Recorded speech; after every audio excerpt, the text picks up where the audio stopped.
Fellow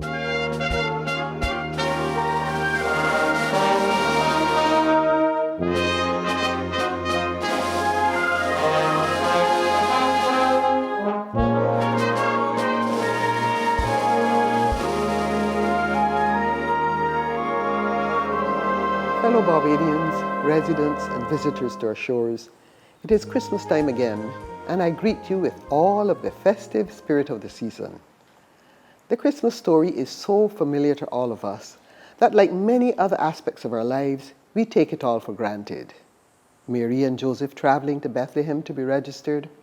Mary is pregnant and is about to give birth, but there's no room in the inn, only a manger in the stable where the baby Jesus was born.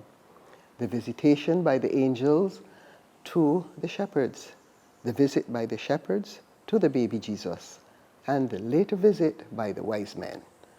All these point us to the essence of the Christmas story, the birth of the Savior of the world to save lost mankind and leading us to a better way of life on this earth.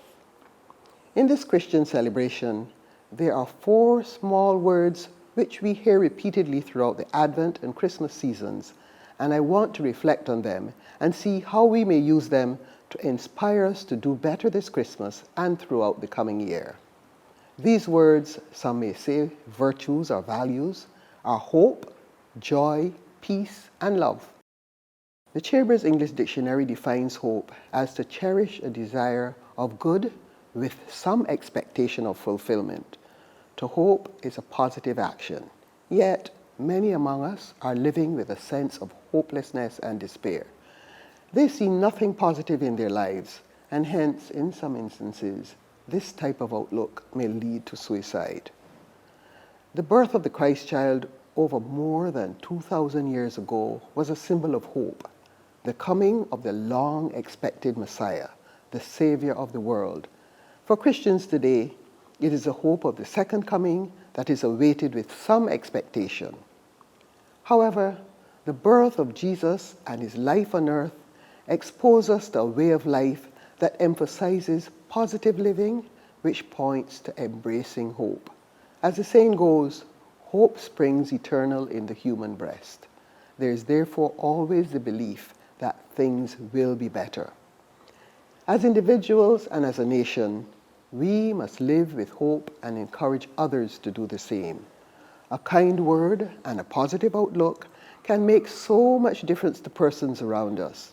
We cannot afford to be prophets of doom and gloom.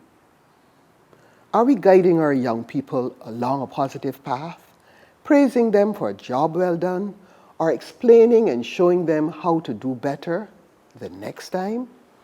Are we giving them hope? When I think of joy, I only have to picture in my mind's eye the performances of young children at Christmas time, with their enthusiasm and excitement as they recite their poems and verses and sing their songs. No misstep or forgotten word or line seems to faze them. They're caught up in their moment on stage, and their palpable happiness brings much joy to the onlookers, especially parents and guardians who are as enraptured as the children. All of us have joyful moments in our lives. We feel and experience joy at graduations, weddings, and other happy occasions for ourselves and other persons in our lives. We even share joy sometimes with total strangers. We have to take positive actions to ensure that joy is a part of our everyday living, and more importantly, that we can share it with others. The birth of Jesus brought joy into the world, and his life can be seen as a guide for our lives, as Jesus in life's work brought joy to many people. A noteworthy quotation from Lev Nikolaevich Tolstoy is, "Joy can be real only if people look on their life outside themselves and their personal happiness." At his birth, the Christ child was referred to as a Prince of Peace. In these tumultuous times, we are called to be vessels or instruments of peace in our homes, communities, work, and social spaces. If we can prevent even one instance of conflict, it would be worthwhile. As a nation, we need to embrace a culture of peace and peaceful living in our communities. We have to exhibit peaceful living so that our children may be exposed to it at an early age. The overarching virtue, may I dare say, the jewel in the crown, that is, the glue that binds the other three words, is love. God sent his Son Jesus into the world to save the world. Jesus gave the command to love your neighbor as yourself. Love makes all the difference in our lives and how we see others.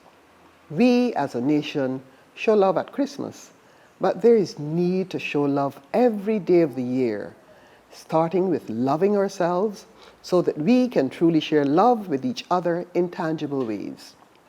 As we love and share love this Christmas time, let us open our lives to meet the new year as a peaceful people with hope, exuding joy, so that we can help each other to face any challenges that may be on the horizon. I wish each and every one of you a happy Christmas.